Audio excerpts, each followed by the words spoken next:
Guruji, when my children doesn't listen to me and listen to the people outside, how to deal with such situations?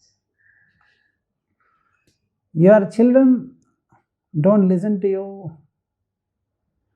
Fundamentally, you should ask yourself this question: why should my child listen to me? Then you will understand one important answer. Because I mean the best for my child.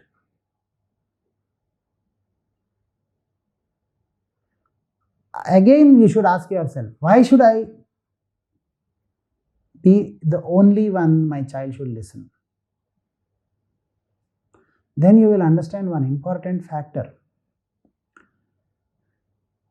You will only listen to those who listen to you first. What happens with parents generally? These days, every parent is complaining, my children, they don't listen to me, or they don't accept what I am trying to say. They are very reactive to what I say. Why all this happens is, fundamentally, if you understand, though you mean the best only for your child, I will tell you. Now, I want you to take this as an example. Imagine a sandwich. Now, there is the two breads, and in between there is a filling. Now, the first bottom bread, I love my child holistically, unconditionally. Am I clear with you? But I am frustrated that my child who is 5th class, who is 7th class, who is 8th class is not properly organizing his books, he is not disciplined, he is not cleaning up his mess, he is not doing this, he is not understanding, he is not doing his homework properly, he is not getting great marks, he is not doing this, he is not doing that. We are frustrated that he is not doing it. He or she. Yes or no?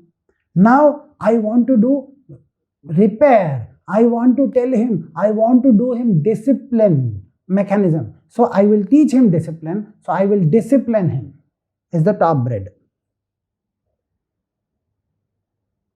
The sandwich actually, the taste, if you understand, what do you get? Of the filling. Now what is the filling inside the sandwich now? Frustration. If you want to drive, car driving, if you want to learn car driving, you got an instructor who is continuously shouting at you because he wants to make you Michael Schumacher of driving. So the moment you get into the car, he is shouting at you, I want you to be the Michael Schumacher, so do the clutch right proper, steering proper, right? You're not getting it, you're not understanding. How will you face the competition? Or how will you face the traffic? You're not understanding. Drive well. If somebody is screaming at you like that, or if they have that continuous energy of that frustration that you are not understanding it, will you be able to learn from that instructor? No. The moment you get into a car driving, you want your instructor to be very pleasant. You want him to exude an enormous amount of confidence that no matter what, nothing happens, I will take care. Even if something goes wrong, or even if you forget to press brake, or even if you forget to do anything, I will do all that. You keep doing it. You want your instructor to be highly confident on you, or highly confident on the driving, or you want him to be frustrated that you are not doing it good. Remember, all our favorite teachers in our school, are they those frustrated ones, or are they loving ones who just inspired us with their love? What happens? Children, why my children, they don't listen to me, but they listen to their friends? We don't listen. The moment the child starts telling us something, we keep teaching the child a lot.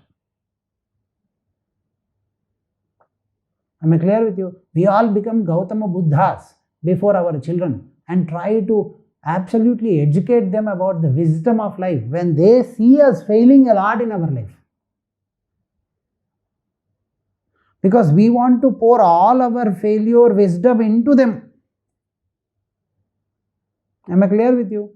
But if you see, you want to learn car driving and you got your instructor, obviously you are a rich guy, your car instructor not that rich, but he is shouting at you, screaming at you because he wants you to be the Michael Schumacher of the race, you will get allergic towards the person.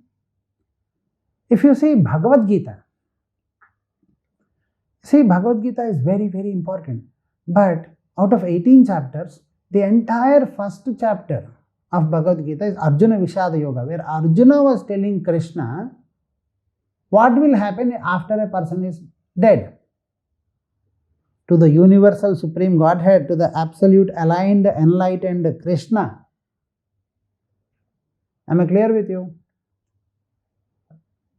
He was telling people what will happen, how this all Kauravas will die, what will happen when they go to the heaven, and what will happen to their wives here, so why I should not kill them. He was explaining all the logic, and Krishna all the while patiently listening. And then from the second chapter, when Krishna wants to teach, the first thing, Prajna Vadansa Bhashase. So very intellectually you are telling me, he starts, very intellectually, he appreciates the intelligence.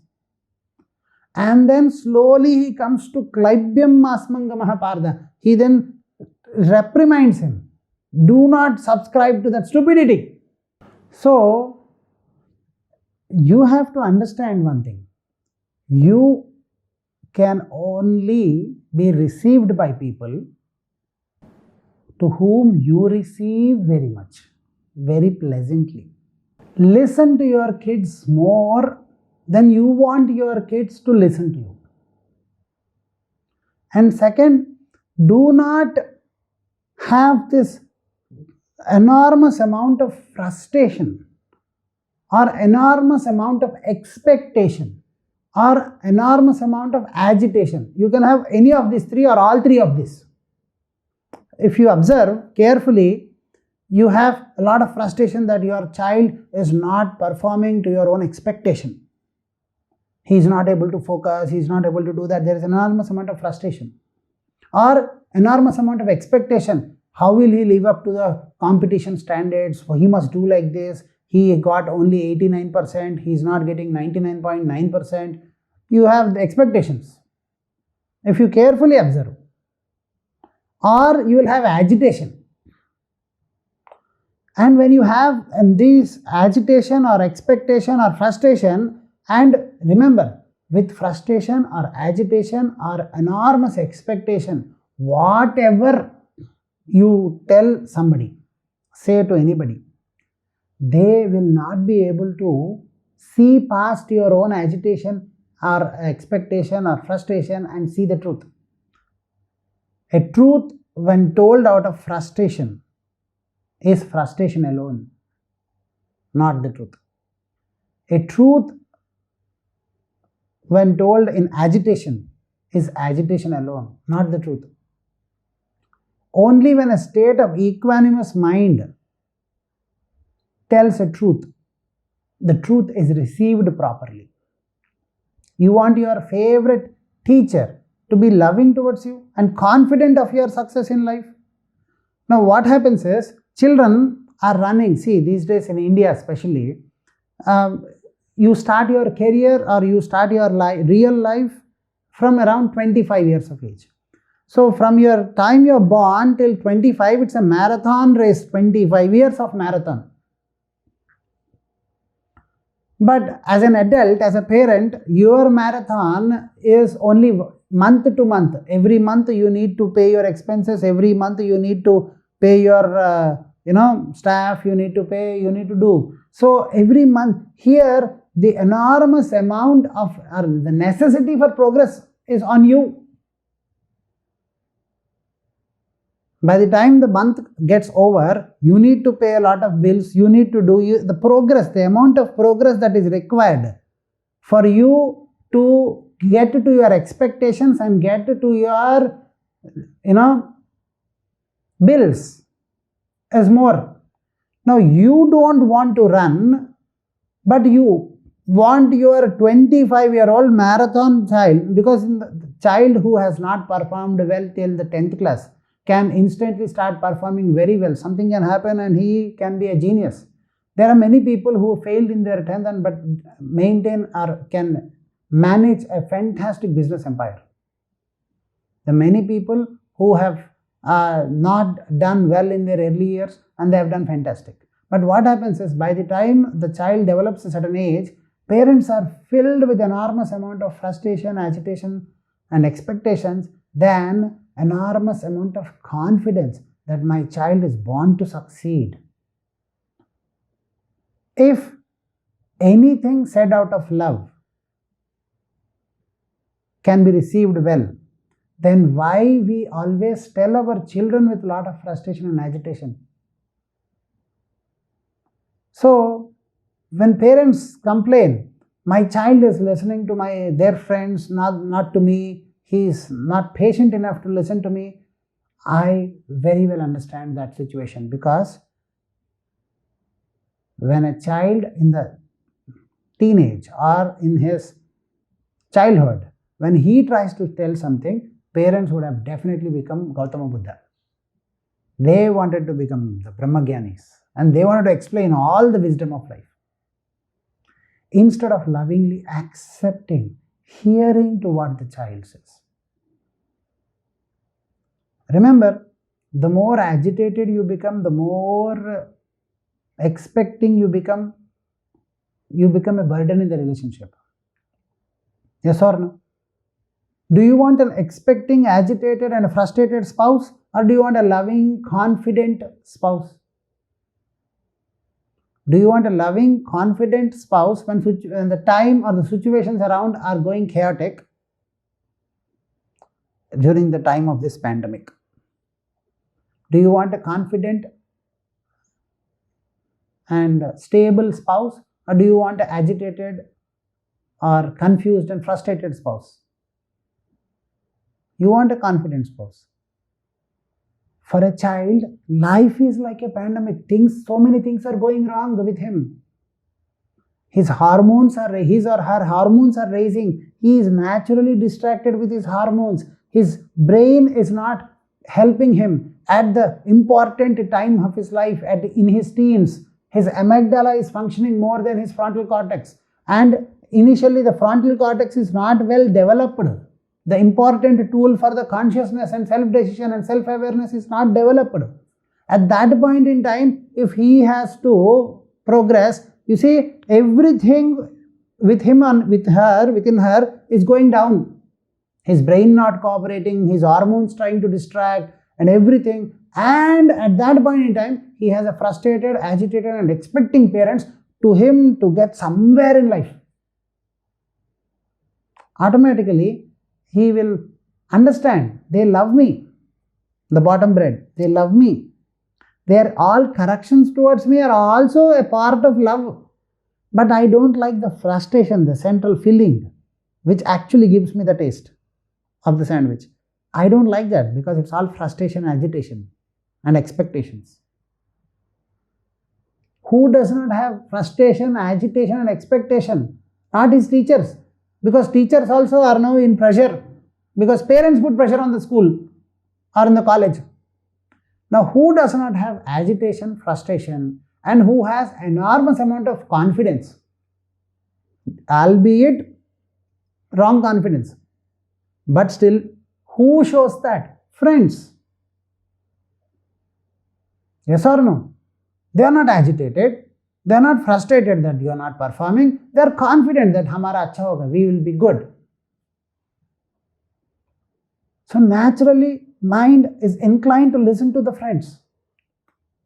It is not at all a child's fault if the child is listening to his friends or peers more than his parents.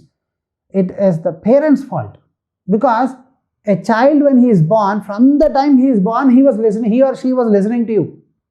Yes or no? From the child, he or she is born, the child was actually listening to you. The child is originally designed to listen to you, because if you see, most of his or her habits are parents' habits. Yes or no? So they are originally designed, every child is originally designed to follow the parents, to listen to the parents. But after a teenage, after a certain time, that's why the child stopped listening to the parents is because till the teens, the child is subjected to enormous amount of expectations, frustrations and agitations of the parent. They want them to function and they have never been listened to. And he finds so many Gautama Buddhas, everybody teaching him what is good in life.